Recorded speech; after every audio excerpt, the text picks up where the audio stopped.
자, 저희가 이제 오늘 출애굽기 13번째 시간이고 아마 이제 다음 주면 출애굽기가 끝날 것 같은데 저희 지금 이제 모세오경을 계속 공부하고 있습니다. 창세기 마지막 부분에서 이제 요셉이 죽는 내용이 나오고 그 후로 이제 400년이 지난 시점에서 출애굽기가 시작이 됩니다. 이제 출애굽기, 레위기, 민수기, 신명기는 이제 하나님께서 원래 이제 하나님께서 출애굽기 창세기 1장부터 11장까지는 모든 인류에 대한 내용이고 창세기 12장부터 이제 50장까지가 하나님께서 아브라함 부르시고 이삭, 야곱, 요셉으로 이어지는 그런 내용들이 나온 다음에 그 내용은 여기 이제 이 갈대아 우에서 부르시면서 이 가나안 지역에서 주로 이루어지다가 요셉 때 이 애굽 지방 이집트로 내려가서 약 400년 정도가 지난 후에 하나님께서 다시 이제 모세를 부르셔서 이스라엘 백성들을 출애굽시키시는 그 내용입니다. 그리고 이제 출애굽시키셔서 시내산으로 인도하셔서 여기서 이제 언약을 맺으시고 여기서 언약 맺으시는 내용이 이제 출애굽기 여기서 이제 출애굽 애굽에서 나오고 시내산까지 가는 내용이 출애굽기 1장에서 18장, 출애굽기 19장부터 24장까지가 이제 그 언약을 맺으시는 내용이고 이제 오늘 25장부터 40장까지가 실제로 성막을 짓는 그런 내용이 됩니다. 그리고 레위기 1장부터 레위기 총 27장으로 되어 있는데 1장부터 10장까지가 이제 그 제사를 어떻게 지내야 되는지 이런 걸 말씀하시고 11장부터 27장까지가 여기 나오네요. 그 정결 거룩한 백성으로 살 수 있는 그런 것들을 알려주신 다음에 민수기부터 이제 다시 출발을 해서 약속의 땅으로 가는 겁니다. 민수기 거쳐서 가다가 신명기에 되면 이제 그 약속의 땅 바로 옆에 여기 모압 평지에서 모세가 설교 3번 하는 게 이제 신명기 주된 내용입니다. 그래서 그 창세기 내용 말고 이제 그 출애굽기, 레위기, 민수기, 신명기인데 특별히 출애굽기 후반부와 레위기는 같은 내용이라고 이제 이해를 하셔야 됩니다. 그래서 이제 이때부터 출애굽기 25장부터 이제 40장 오늘 이 부분인데 성막을 건설하는 내용이 나오고 성막에서 뭐 합니까? 제사 드립니다. 제사 어떻게 드려야 되는지 이런 내용이 레위기 이어서 나오고 또 제사 드릴 뿐 아니라 하나님 백성으로 언약 백성으로 어떻게 살아가야 될지 어떻게 정결을 지키고 어떻게 거룩한 삶을 살아가야 될지 그런 내용들이 이제 레위기 쭉 나오게 됩니다. 그래서 이 내용들을 잘 좀 이해를 하시면 좋을 것 같습니다. 오늘은 특별히 이제 25장부터 이제 40장 중에서 그 전반부 31장까지를 좀 살펴보려고 그러는데요. 하나님께서 이스라엘 백성을 구원하시고 시내산에서 언약을 맺으시면서 이제 이스라엘이 언약 백성이 이제 됩니다. 그 하나님이 언약 맺으시면서 너희는 모든 민족 중에서 내 소유가 될 것이다 라고 말씀을 하셨는데 이 하나님께서 이 성막을 이스라엘 백성의 그 진 가운데 두심으로 하나님이 친히 하나님의 백성과 함께 하심을 이제 보여주시게 됩니다. 성막 모형입니다. 그 성경의 내용을 토대로 이제 사람들이 그 모형을 재현한 겁니다. 문이 있고 번제단이 있고 물두멍이 있고 이제 이게 성막입니다. 이따가 좀 자세히 하나하나 말씀을 드리겠습니다. 이 성막은 이스라엘이 하나님의 백성이라는 것을 보여주는 실질적인 증거입니다. 하나님의 성막은 하나님의 보좌, 하나님의 집이라고 볼 수 있는데 하나님이 이스라엘 백성 가운데 함께 하심으로 이스라엘이 하나님의 백성이다라는 걸 이제 보여주는 겁니다. 그래서 하나님은 처음 인류를 창조하시고 그들을 에덴 동산에 두십니다. 그리고 아담과 하와 첫 인간들과 인격적인 교제를 나누십니다. 그런데 이제 아담과 하와가 타락해서 범죄함으로 하나님과 함께 있을 수 없게 됩니다. 하나님이 이제 다시 언약 백성 가운데 장막을 짓게 하시고 그들과 함께 하시는 것은 어떤 의미에서 창세기에 나오는 에덴 동산의 회복이라고 볼 수 있습니다. 제가 이 파일은 다시 이제 다 보내드리겠습니다. 이 사진이나 이런 거 다 보내드리겠습니다. 예수님의 별명이 뭐였는지 기억하십니까? 예수는 원래 구원이란 여호수아, 조슈아란 그 뜻은 예슈아란 뜻이 이제 원래 구원이란 뜻이고 그거 말고 임마누엘이라는 별명이 있습니다. 임마누엘이 뭐냐면 이미 이제 영어로 with입니다. 그래서 임마누엘은 영어로 하면 God with us, 우리와 함께 하시는 하나님, 이런 뜻입니다. 하나님이 우리와 함께 하신다. 엘이 이제 하나님이고, 그래서 성막이 이제 임마누엘, 하나님의 백성과 함께 하시는 것을 이제 임마누엘의 상징이었는데, 오늘날에는 성령 안에서 예수님과 함께하는 사람이 바로 언약 백성이요 하나님의 백성임을 알 수 있습니다. 그러니까 구약 시대에는 성막을 통해서 이스라엘이 내 백성이다라고 알려주셨다면, 오늘날에는 성령 안에서 임마누엘이신 예수님을 우리 품고 있는 사람들이 바로 언약 백성이고 하나님 백성이라는 것을 알 필요가 있습니다. 자, 그럼 언약 백성들이 이 성막에서 뭘 했습니까? 하나님께 제사를 드렸습니다. 제사 드리는 건 요즘 말로 하면 예배 드리는 겁니다. 그래서 이 예배는 하나님과의 언약 관계를 누리고 유지하기 위해서 아주 반드시 필요한, 매우 중요한 것입니다. 그래서 언약식, 그러니까 출애굽기 19장에서 24장까지 나오는 언약의 절차는 일종의 어떤 의미에서는 그 관계를 비하면 결혼식과 비슷합니다. 근데 결혼식이 참 중요하지만 실제로 더 중요한 건 부부생활입니다. 마찬가지 부부생활 속에서 부부로서의 깊은 관계를 누릴 때만 비로소 그 결혼이 더 의미 있기 때문입니다. 마찬가지입니다. 이 이스라엘 백성들이 성막에서 드리는 제사를 통해서 하나님과의 깊은 관계를 누릴 수 있습니다. 이스라엘 백성들은 사실상 출애굽한 후에 빨리 약속의 땅 가나안으로 가서 자기들 장막, 집 짓고 정착해서 안정을 얻고 싶었을지 모르겠습니다. 하지만 하나님은 그들을 광야로 인도하셔서 그곳에서 하나님과 교제하는 장막을 먼저 짓게 하십니다. 왜 그럴까요? 인생의 참된 안식은 거룩하신 하나님과의 동행, 즉 임재, 이 교제 가운데서 주어지는 것이기 때문입니다.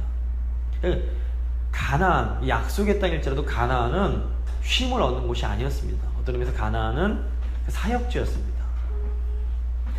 참된 쉼은 이집트도 아니고 광야도 아니고 가나안도 아닌 하나님과 함께하는 성막에 있다고 볼 수 있습니다. 그래서 우리는 이제 우리가 원하고 이스라엘 백성들처럼, 출애굽한 이스라엘 백성들처럼 아니 구원받았으니까 하나님 주신 복 받았고 잘 살아야지, 이제 이게 이스라엘 백성 생각이었다면, 우리도 비슷하게 야 이제 예수 믿고 구원받았으니까 우리가 원하고 간절히 소망하는 거 하나님이 주시면 행복하게 살아야지, 좋은 사람들이랑 결혼도 하고 안정된 직장도 얻고 좋은 집 사면 행복해질 거야 라고 생각을 합니다. 하지만 참된 만족은 오직 하나님과 함께 하시는 이 성막 안에서 드리는 예배 가운데 주어진다는 것, 그게 중요합니다. 그래서 우리가 오늘날 성막이요 또 우리의 성전이 되시는 예수 그리스도 안에서 하나님을 온전하게 예배할 때에 우리에게 참된 안식이 주어집니다. 이게 굉장히 중요합니다. 이게 잘못되면 이걸 잘 모르기 때문에 자꾸 밖에 나가서 좀 어떤 성취를 하고 뭘 얻어갖고 행복해지려고 노력하는데, 이 탄산수 같아갖고 먹으면 먹을수록 욕망이 끝이 없습니다. 더 목이 마를 뿐입니다.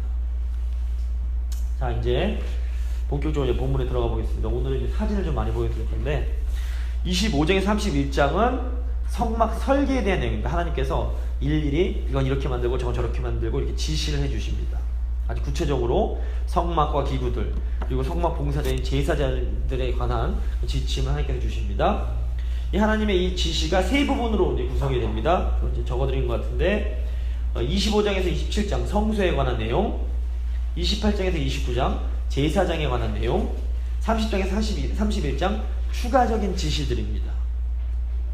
25장을 보시면 성막 안에 두는 기구들에 대해서 말씀을 하시고, 26장은 성막의 이제 구조물에 대한 말씀, 지침이 나오고, 27장은 성막 주위의 마당과 거기에 두는 기구에 대한 그 말씀이 나옵니다. 그래서 이 성소를 짓기 위한 설계는 이제 안에서부터 바깥으로 이제 진행이 됩니다. 또 다른 그림입니다. 이제 어차피 이게 모형이기 때문에 이제 문이 있고, 번제단, 물주먹, 여기서 이제 가축을 잡는 상들이 있고, 제사장들이 여기서 가축을 잡은 다음에 번제로 태워드리고, 그 다음에 피가 묻었으니까 물통에서 물을, 그런 손과 발을 닦은 후에 이제 성막으로 들어가게 됩니다. 성막 내부를 좀 보여드리겠습니다. 이제 성소 먼저 들어가 25장 27장입니다. 먼저 이제 25장 1절에서 9절까지 이제 일반적인 지침이 나옵니다. 성막에 필요한 재료는 보시면 저희가 아까 함께 읽었는데 반드시 기쁜 마음으로 자원하는 마음으로 이제 드리는 예물이어야 했습니다. 모든 제작 과정은 하나님께서 보여주시는 그대로 했어야 했습니다. 그래서 구절에 보시면 내가 내게 보이는 모양대로 장막을 짓고 이렇게 되어 있고 40절에 25장 40절 보시면 너는 산과 이 산에서 내게 보인 양식대로 할지니라. 그러니까 하나님께서 친히 이것들을 다 이렇게 디자인을 하시고 알려주십니다.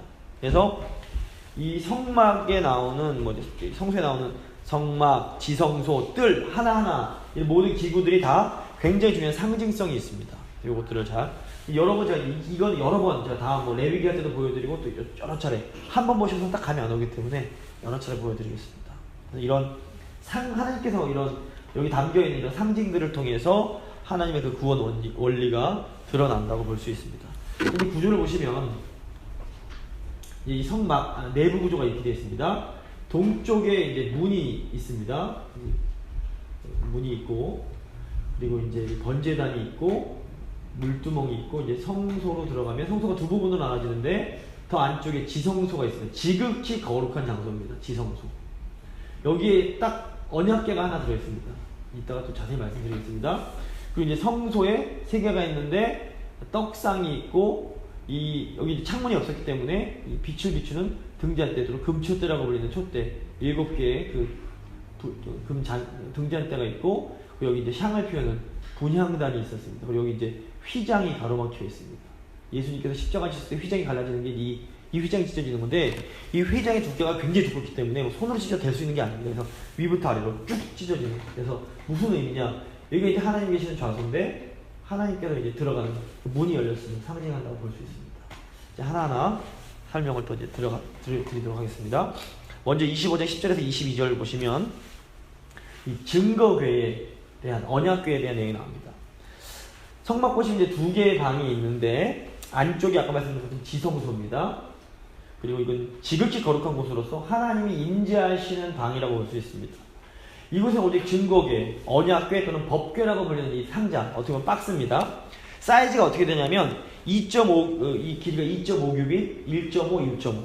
그러니까 세로가 2.5, 가로가 1.5, 높이가 1.5입니다. 근데 이 1규빗이 그러니까 45cm에서 50cm 정도 됩니다. 그래서 그러니까 이 세로 길이가 한 1.25m. 그리고 피트는 제가 계산 잘 못해서 아직 이게 1.25m, 0.75m, 0.75cm 이렇게 75, 75 이 정도 보시면 됩니다. 근데 이제 이거를 조각목이라는 나무로 만들고 금으로 덮게 됩니다. 그 외에 모든 건 이제 순금으로 만듭니다. 모양 한번 보여드리겠습니다. 이렇게 모양이 되겠습니다. 다 순금으로 덮였습니다. 이제 이렇게 갈 때는 이렇게 이제 제사장들이 메고 이제 운반을 했습니다. 이 궤 안에 이제 증거판을 보관하고 그 위에 이제 순금으로 뚜껑입니다. 순금으로 만든 속죄소를 이제 덮게 됩니다. 이게 속죄소라고 불리는 건데 뚜껑을 보시면 여기 이제 뚜껑이 이제 속죄소라고 불립니다. 이 속죄소는 위에는 날개를 쭉 펴고 얼굴을 숙인 그룹이 2개가 있습니다. 두 명이라고 보시면 그룹 2개가 이렇게 붙어 있습니다. 날개끝이. 이 그룹이 어디 나오냐면 창세기 3장에서 아담과 하와가 에덴 동산에서 쫓겨났을 때 그 3장 24절 보시면 하나님이 그 사람을 쫓아내시고 에덴 동산 동쪽에 그룹들과 두루 도는 불칼을 두어 생명나무의 길을 지키게 하신다 할 때 나오는 그 천사들이 이제 그룹들입니다. 그래서 이 그룹은 하나님을 호위하는 역할을 하는 영적 존재들입니다. 그래서 하나님은 이 속죄소 위에 그룹 사이에서 명령을 하시기 때문에 속죄소는 일종의 왕의 보좌, 시은소라고 불리는 하나님의 은혜가 베풀어지는 장소라고 볼 수 있습니다. 그래서 이 언약궤는 하나님께서 자기 백성을 다스리시는 왕으로서 하나님의 임재를 상징합니다. 하나님의 보좌입니다. 하나님의 왕좌가 이제 상징하는 언약궤입니다. 그래서 이제 이 하나 더 말씀드릴 게 증거를 만드는 재료가 제가 조각목이라고 말씀드렸죠. 25장 10절을 보시면 조각목으로 궤를 짜되 이렇게 되어 있는데 이 조각목은 히브리어 시딤이라고 불리는 나무입니다. 영어로 이제 아카시아라고 번역을 했는데 우리가 아는 아카시아랑은 전혀 다른 나무입니다. 이 나무는 이제 그 광야 물이 부족한 곳에서 모래바람과 뜨거운 태양을 견디면서 자랐기 때문에 굉장히 단단하고 쉽게 썩지 않는 특징이 있다고 합니다. 그래서 하나님이 이제 이 언약궤를 만드는 이 나무가 고난을 많이 겪은 만큼 단단해졌기 때문에 이제 하나님의 성막을 위해서 쓰임 받을 수 있다. 뭐 이렇게 또 좀 영적으로 좀 해석을 해볼 수 있을 것 같습니다. 그래서 언약궤, 그 지성소 안에 이 언약궤가 들어있어요. 나중에 여기 안에 만나도 집어넣고 아론의 쌍면 지팡이도 이제 옆에다 이제 놓게 되는데, 어쩌면 이 안에는 증거궤가 들어갑니다. 증거궤가 굉장히 중요한 의미가 있습니다. 자, 그 다음에 그 성소 언약궤 말씀드렸고, 이제 분향 이쪽으로 넘어가 보겠습니다. 이건 지성소였고, 성소가 있는데, 성소 앞에 있는 방, 이제 성소가 이제 거룩할 성 장소 해갖고 거룩한 장소입니다. 이 일반 집으로 치면 거실과 같은 공간입니다.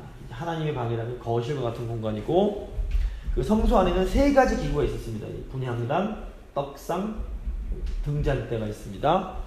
25장에는 떡상과 등잔대에 대한 내용만 설명이 되고, 이 분향단에 대한 내용은 30장에 나오는 추가 지시문의 부분에서 나옵니다. 그래서 먼저 이제 지금은 떡상과 등잔대만 먼저 설명드리겠습니다. 떡상 보여드리겠습니다. 이게 성소 안에, 지금 이 안쪽, 이 안쪽에 이제 그 지성소가 있는 거고, 여기 떡상이 있고, 분향단, 금초대, 등잔대가 이제 있는 겁니다. 요 내부 모양이 이렇게 딱 성소로 들어가면 이런 모양이 되어 있고요. 이제 보시면 이게 이제 떡상 모양입니다.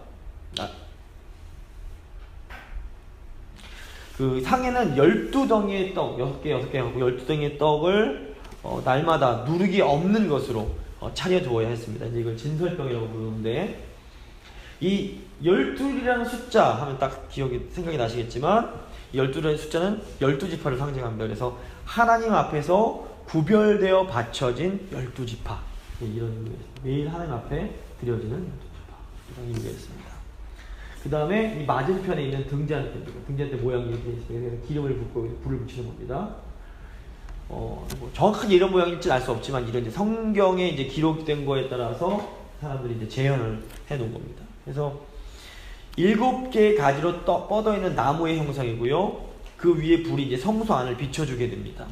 이 나뭇가지 위에 불꽃 형상은 화염검으로 둘러싸인 생명나무, 제가 아까 말씀드린 그룹에 있는 그 생명나무를 상징하기도 하고, 또 모세가 하나님을 처음 만났을 때 보았던 불붙은 떨기나무를 연상시키기도 합니다. 그래서 이 등잔대는 단순한 어떤 조명의 역할뿐 아니라 하나님께서 그 맞은편에 12지파가 있지 않습니까? 그러니까 하나님께서 그 백성에게 베푸시는 영적인 그 조명과 은혜를 상징한다고 볼 수 있습니다. 그래서 하나님께서 그 하나님의 빛으로 하나님의 백성들을 비추고 계심을 상징합니다. 그래서 이스라엘의 구별된 삶, 그 떡상에 있는 에 반영된 하나님의 영광이 이렇게 확 비춰지는 그런 내용이 있습니다.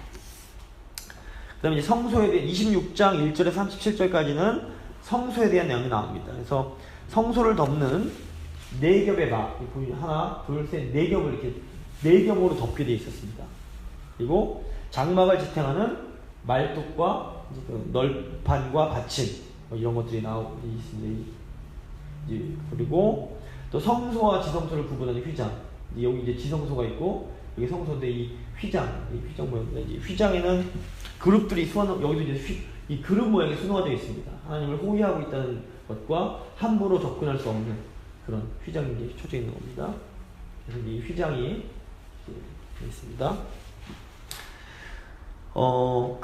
이 그룹은 아까 말씀드린 것처럼 인간이 함부로 하나님의 영역에 범접할 수 없도록 지키는 존재들입니다. 그래서 이 휘장이 예수님께서 십자가에 지셨을 때 위에서 아래로 쫙 찢어지는데, 이제 인간의 힘은 찢을 수 없는데 하나님께서 이제 상징적으로 예수님께서 하나님께로 가는 그런 길이 되어 주셔서 그걸 확 열어 놓으셨다는 그런 의미가 되고, 이제 그리스도 안에서 누구나 하나님께 직접 나아갈 수 있게 되었음을 의미한다고 볼 수 있습니다.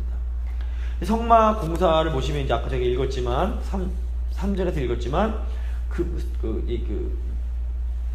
금과 은과 동, 그러니까 노시 사용이 되는데, 이 가운데로 갈수록 하나님께 가까이 갈수록 오직 금으로만 만들어집니다. 그 밖으로 나올수록 이제 놋도 사용이 됩니다. 그래서 이 물두멍 같은 경우에는 노수로 만드는데 이 안에 있는 집기들은 다 순금으로 만들어야 되는데, 이게 뭐냐면 하나님의 거룩하심과 영광을 상징하고 이 거룩에도 단계가 있음을 저희가 알 수 있습니다. 이건 이제 레위기에 가서 좀 더 자세히 설명을 드리겠습니다. 보시면 이제 모형도입니다. 이게 제사장들에게 성소로 들어오면 이렇게 기름도 갈고 떡도 올려두고 향 피우는, 이건 대제사장, 이따 보여드리겠지만 파란색 옷을 입은 대제사장이고 나머지 제사장들의 모습을 그려놓은 것입니다. 이제 이쪽에는 지성소가 있는 그림입니다. 이제 바깥에서 보시면 이 재단, 이제 27장 1절에서 8절은 성막 주변 이 뜰에 대한, 이 뜰에 관한 설명드립니다. 그래서 일반 집으로 치자면 그 지성소가 하나님의 방, 그 성소가 거실이라면 여기는 이제 일종의 마당 같은 곳이라고 보시면 됩니다. 성막 주변으로 울타리가 되는 포장을 쳐서 이제 뜰을 만듭니다. 다 이게 기둥을 다 이렇게 세우고 이걸로 박고 그거에 다 이렇게 천으로 뒤집어 씌운 겁니다. 그래서 이 안에 그 물두멍과 제단을 만들어 둡니다. 이스라엘 백성들이 이 문통에서 이 재물을 갖고 오면 제사장이 그 재물을 잡아서 번제단에 태우고 물두멍에 손을 씻고 하나님 앞으로 들어갑니다. 보시면 제단이 불로 탑니다. 근데 이제 처음에 이 재물은 하나님의 불로 이제 태워지게 됩니다. 그래서 제단은 재물을 태워 드리는 곳이기 때문에 번제단이라고도 불리고 일반 집으로 치면 부엌에 해당된다고 볼 수 있습니다. 제단 아까 말씀드린 것처럼 노수로 만들어집니다. 그래서 이 번제를 통해서 하나님과 화해하고 제사장이 이들을 위해서 성막 안으로 들어가서 중보를 하게 됩니다. 이 그림에 자꾸 보시면서 익숙해지시면 성경을 읽으실 때 여기 이렇게 되는 거구나 이 생각하실 수 있습니다. 그다음에 성막 뜰과 성막 문, 이 성막 문에 대한 내용이 27장 9절에서 19절까지 나오는데, 이 성막 문이 또 중요한 의미가 있습니다. 성막 문이 보시면 굉장히 넓은데, 이게 지금 규빗으로 치면 문이 오직 하나밖에 없는데 20규빗입니다. 그러니까 약 10m가 됩니다. 문이 10m입니다. 굉장히 넓은 문입니다. 이 상징성이 뭐냐면 하나밖에 없지만 구원으로 들어가는 문은 좁지 않다는 겁니다. 하나님, 예수 그리스도의 그 문이 이렇게 하나님께서 받아주신다는 겁니다. 예수 그리스도 한 분밖에 없지만 예수님만 믿으면 누구든지 들어갈 수 있다. 그래서 사도행전 4장 11절 양의 문이 되시는 예수 그리스도를 예표한다고 볼 수 있습니다. 이 문으로 들어가서, 그리고 누구든지 요한복음 3장 16절 누구든지 예수님만 믿으면 들어갈 수 있는 문입니다. 그 문의 방향이 동쪽으로 항상 성막을 둘 때에 이 문이 동쪽이 배치되도록 했는데 빛이 시작되는 곳이고 어둠이 물러간다는 그런 상징이 있다고 볼 수 있습니다. 또 동쪽에서 메시아가 태어나는 곳이기 때문에 그리스도를 상징한다고 볼 수 있습니다. 그래서 이제 27장 후반부에서는 그 이제 성막을 비추는 등불의 기름에 대한 지시가 나오고 성막에 관한 설계가 이제 마무리 지어지게 됩니다. 27장 후반부. 그 다음에 이제 28장과 29장은 제사장에 대한 내용입니다. 제사장. 먼저 성소에서 봉사하는 제사장들의 의복과 제사장을 위임하는 그런 내용들에 대한 이제 지시가 출애굽기 28장, 29장의 내용입니다. 성막에서 이제 주로 활동하는 사람들이 제사장이기 때문에 이게 그 대제사장의 의복을 재현해 놓은 거고, 이제 일반 제사장입니다. 하나 좀 설명을 드리겠습니다. 특별히 28장은 제사장의 의복, 옷에 대한 지시가 나옵니다. 그래서 제가 설교 중에 몇 번 말씀드렸었는데, 구약시대의 옷은 그냥 단순한 옷이 아니라 신분을 상징했습니다. 그래서 아론과 그 아들들은 거룩한 성소에서 하나님을 섬기는 제사장들이었기 때문에 직분에 맞는 정교하게 만든 거룩한 옷을 입어야만 했습니다. 특별히 아론은 대제사장이었기 때문에 더 특별한 옷을 입었습니다. 그래서 이제 보시면 에봇이 이제 28장 6절에서 14절까지 에봇에 대한 내용이 나오는데, 에봇이 이 앞치마 같이 생긴 게 이제 에봇입니다. 어깨에서 띠로 매서 앞치마처럼 생긴 요 붉은조만 색이 나는 요걸 이제 에봇인데, 이 두 어깨를 보시면 각각 보석을 단 견장이 있습니다. 견장이라고 견장이 있고 또 거기 요 흉패에 보면 이제 12개의 그 견장에도 12개 그 지파의 이름들이 이제 들어있고 여기 이제 그 가운데 보면 또 흉패가 있습니다. 판결 흉패 또는 흉패라고 부르는데 여기에 3개씩 4줄, 3개씩 4줄이 있어서 12지파를 상징합니다. 그러니까 각 보석이 이제 4종류의 보석이 붙는데 거기에도 12지파 이름이 새겨져 있습니다. 이것은 이제 대제사장이 하나님 앞에 나아갈 때에 보석과 같이 특별한 하나님의 소유인 이스라엘 백성들을 대표해서 나간다는 것을 상징합니다. 대제사장. 그러니까 굉장히 상징성이 있습니다. 다 하나하나의 상징성이 있습니다. 이 판결 흉패를 보시면 이제 이 판결 흉패 안주머니가 있는데 거기 이제 우림과 둠밈이라는 게 들어있습니다. 그러니까 하나님 앞에 이제 더 물러갈 때는 이것을 가슴에 붙여야 됩니다. 뭔가 여쭤보러 갈 때 이걸 붙이고 가는데 우림은 빛이란 뜻이고 둠밈은 완전이란 뜻입니다. 초기 왕정 시대, 그러니까 뭐 다윗, 뭐 사울, 다윗 요때까지는 하나님 뜻을 묻기 위해서 이제 이게 사용이 됩니다. 근데 이제 우림과 둠밈에 대해서는 어떤 모양으로 되고 성경에 나와 있지 않기 때문에 우림과 둠밈이 있었다는 것만 알고 어떤 식으로 사용되는지 이제 다 추측만 할 뿐입니다. 저는 그런 게 있습니다. 그리고 이제 그 기타적으로 보면 대제사장은 에봇 아래에 청색으로 된 당시 지금은 뭐 파란 속옷이 흔할지 모르지만 당시 청색은 굉장히 흔치 않았기 때문에 대제사장은만 이 청색으로 된 옷을 겉옷을 입습니다. 그리고 이마에는 성결이라고 쓴 이 순금 패를 또 붙입니다. 그리고 아시는 것처럼 속옷을 입는데 이제 그 나체, 하체가 드러나지 않도록 이제 속바지를 이제 입게 됩니다. 관을 쓰고 이런 내용들이 됩니다. 이제 28장에 보면 이제 제사장에 관한 의복에 대한 내용이 쭉 이렇게 나오고 그 다음에 이제 29장에는 제사장 위임식에 대한 내용이 이제 나오게 됩니다. 아론에게 대제사장의 의복을 갖추게 하고 이제 관유를 발라서 거룩하게 하는 그런 내용이 나옵니다. 그리고 그 아론의 아들들 역시 제사장의 속옷을 입고 함께 위임을 받게 됩니다.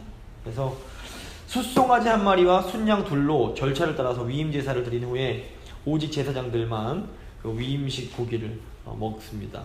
이후로 제사장들은 회막문 앞에 제단에서 매일 아침과 저녁으로 1년 된 어린 양 하나를 하나님께 번제로 드리게 되는데 매일매일 드렸게 됐기 때문에 이걸 이제 항상 상자에서 상번제라고 이제 부릅니다. 이제 하나님께서는 여기서도 이스라엘 백성과 만나시고 너에게 말씀을 주겠다는 것을 약속해 주십니다. 그래서 이제 하나님의 백성은 왕이신 하나님께 이제 헌물을 드리고 하나님의 말씀으로 통치하시는 내용입니다.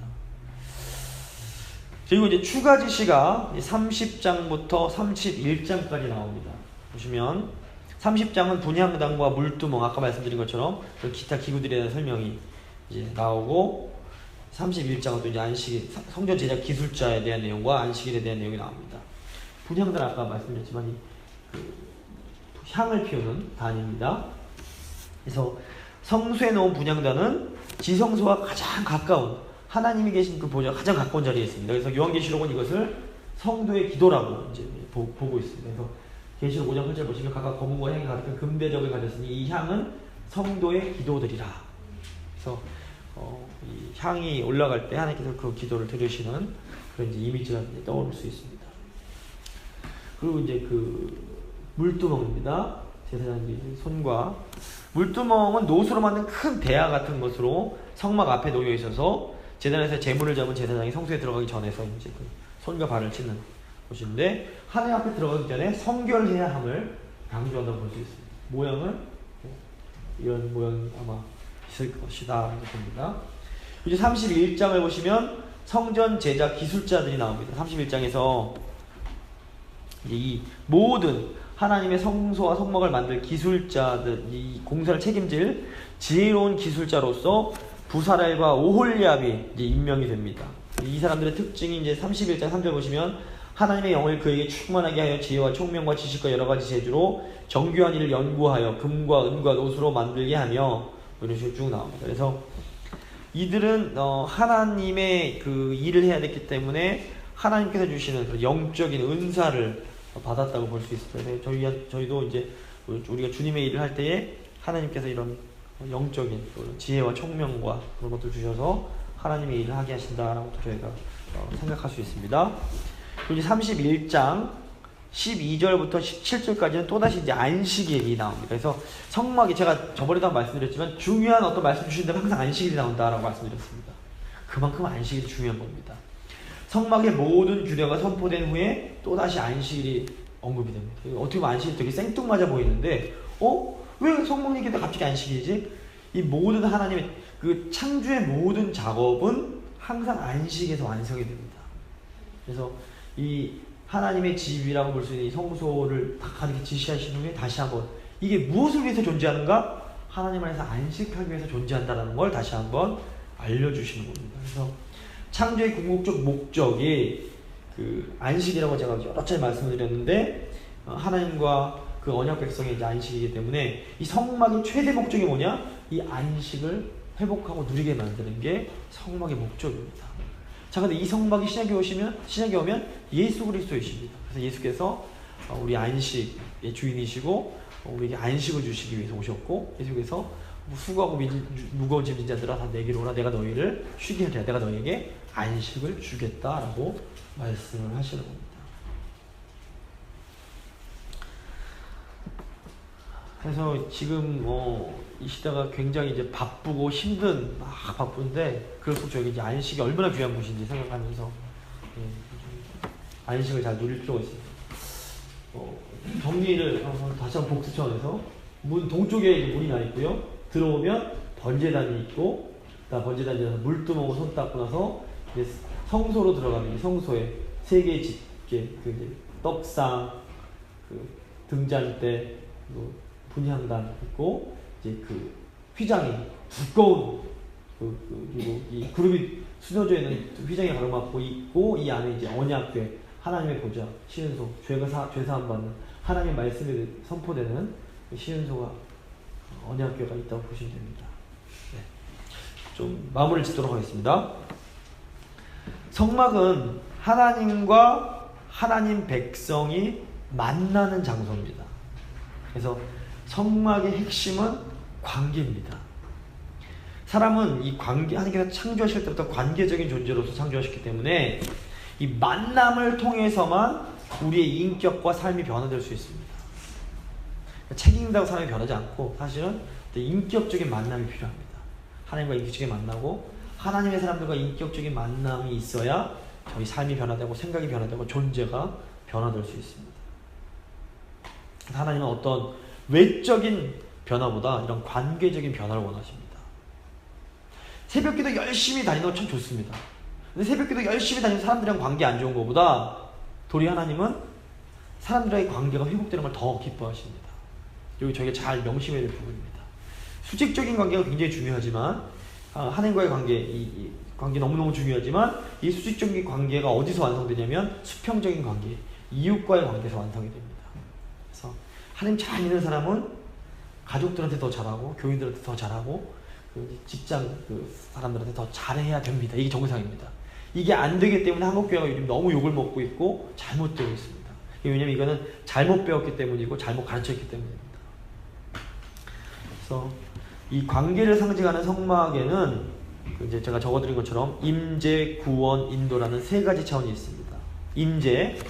먼저 임재를 보시면 성막은 자기 백성 가운데 거하시는 하나님의 임재, 즉 임마누엘을 상징합니다. 성육신도 똑같습니다. 하나님이 육신이 되어 우리와 함께 하시기 위해서 오셨다. 이게 이제 구약에는 성막으로 오셨죠. 성막을 저에게 주신 겁니다. 그래서 제사장과 성결의식을 통해서 하나님의 임재가 인격적이며 굉장히 관계적이라는 것을 제가 보게 됩니다. 그래서 언약의 핵심은 제가 말씀드렸죠. 언약, 하나님과 하나님 백성 사이에 아주 친밀하고 특별한 아주 그런 관계가 성립되는 게 이제 언약의 핵심입니다. 그래서 성막의 건설은 점진적으로 이제 하나님의 말씀이 입에서 전해지다가 기록이 되고 이 기록이 실제로 눈에 보이는 것으로 실제화되는 그런 과정이라고 볼 수 있습니다. 그래서 하나님이 우리와 함께 하심이 약속을 해주셨는데 이제 눈으로 보이게 된 겁니다. 구약시대에. 성막을 딱 보면 와, 하나님이 우리와 함께 하시구나 알 수 있는 겁니다. 자, 성막의 두 번째 차원의 이제 상징은 구원입니다. 성막은 하나님의 백성이 구별되어 하나님께로 나아가게 됨을 상징합니다. 출애굽 이제 구원을 상징하는데 출애굽기 25장 8절을 보시면 내가 그들 중에 거할 성소를 그들을 시켜 나를 위해 짓되 이렇게 말씀을 하시고, 저기 33장 7절을 보시면 모세가 항상 장막을 취하여 진 밖에 쳐서 진과 멀리 떠나게 하고 회막이라 이름하니 여호와를 앙모하는 자는 다 진 바깥 회막으로 나아가니, 그 장막, 이 성막이 뭐 장막이라고도 불리고 또 모이는 막이라서 회막이라고도 불립니다. 다 똑같은 겁니다. 장막, 성막, 회막 다 똑같은 겁니다. 그런데 이제 좀 용도에 따라서 좀 달리 불리는데, 어쨌든 중요한 건 뭐냐면 이 성막이 나중에 또 보여드리겠지만 성막은 진 바깥에 짓게 하십니다. 백성들은 하나님께 예배드리기 위해서 자신들이 살고 있는 진 바깥에 있는 성막으로 나아가야만 했습니다. 그 하나님을 예배하기 위해서는 지금 내가 있는 곳에서 한 발자국 앞으로 나가야 됩니다. 내 생각, 내 경험, 내 환경에서 꽉 묶여갖고 한 발자국도 움직이지 않으면 정말 하나님을 온전히 예배하는 것이 불가능합니다. 그래서 제가 이 주일에도 하나님을 온전히 예배하려면, 진짜 제자가 되려면 무리를 벗어나 건너편으로 가야 했던 것처럼, 아브라함이 본토 친척 아비집을 떠나서 하나님 부르심 따라 가야 했던 것처럼, 저희가 편안하게 느끼는 자리, 내가 꽉 묶여있는 자리에서 벗어날 용기를 가지고 한 걸음 나아갈 때 하나님을 정말로 예배할 수 있습니다. 성막으로 나아가려면 밖으로 나아가야 됩니다. 세 번째, 성막은 인도의 또 상징이 있습니다. 성막은 광야에서 하나님의 백성들이 가는 길을 인도하는 중심이었습니다. 그래서 40장 38절 보시면 이제 낮에는 여호와의 구름김이 있고 밤에는 불이 있었는데, 저번에 말씀드린 것처럼 불이 가운데 있고 구름이 그걸 덮었다고 말씀드렸습니다. 그리고 이제 그 38절을 보시면 하나님의 영광이 이제 가득 차고, 35절을 잘 바뀌었는데요. 모세가 이제 회막에 들어갈 수 없으니 이는 구름이 회막에 덮이고 여호와의 영광이 성막에 충만함이었으며 라고 되어 있습니다. 그래서 성막이 움직이면 백성들도 따라서 움직여야 됐고, 성막이 멈추면 백성들도 따라서 멈춰야 됐습니다. 이게 무슨 말이냐? 성막이, 하나님의 보좌가 있는 성막이 언약 백성 이스라엘의 삶의 중심이었다는 겁니다. 그래서 하나님께서 계신 성막이 우리 삶의 중심이 되어야 됩니다. 하나님의 백성은 성막을 따라가야 됩니다. 그래서 성막은 하나님과 그의 백성이 교제할 수 있는 모든 필요 조건을 갖춘 게 오늘 예수 그리스도의 상징입니다. 신약에서는 예수 그리스도가 성막이요 성전이십니다. 오늘날 우리는 그리스도를 통해서 누리고 있는 이 은혜를 구약 시대의 백성들은 성막을 통해서 누렸다고 보시면 됩니다. 요한복음 1장 14절, 말씀이 육신이 되어 우리 가운데 거하심에, 자, 여러 차례 말씀드리지만 이 거하심이라는 단어가 성막을 치심에 이런 뜻입니다. 말씀이 육신이 되셔서 우리 가운데 성막을 치심에 우리가 그 영광을 보니 아버지의 독생자의 영광이요 은혜와 진리가 충만하더라. 영광이, 구약시대 이스라엘 그 성막 가운데 나타났던 영광이 신약시대는 예수 그리스도를 통해 드러난 겁니다. 그래서 이 성막을 보면서 저희는 이제 이때는 성막이 있었네. 그러니까 본질적으로 똑같습니다. 구약시대에도 하나님께서 함께 하시면서 하나님 백성들을 돌보셨습니다. 보여주셨습니다. 그래서 말씀해 주셨습니다. 신약시대는 예수 그리스도를 통해서 그걸 하시고, 이제 교회 시대니까 성령 안에서 저희가 말씀 안에서 동일한 은혜를 누립니다. 근데 사실상 말씀드리면 신약 백성들이 더 큰 은혜를 받았다고 볼 수 있습니다. 저희는 예수님의 구약시대는 예수님을 바라만 봤지만 지금 저희는 예수님을 이제 말씀 통해서 더 생생하게 알 수 있습니다. 뭐 아브라함도 부러울 게 없고 모세도 부러울 게 없는 게, 그분들이 그렇게 보고 싶어 하던 것들을 저희는 성령 안에서 보고 있습니다. 경험하고 있기 때문에 저희가 더 큰 은혜를 누리고 있다고 알 수 있습니다. 오늘 내용이 좀 사실 이제 좀 이렇게 복잡한 내용들이기 때문에 그림을 통해서 오늘 말씀을 많이 드렸습니다. 이제 다음 시간에 마무리 짓는데요. 레위기도 사실은 굉장히 빡빡하게 느껴지는 책인데 잘 뜯어보면 그렇게 은혜로운 책입니다. 저희가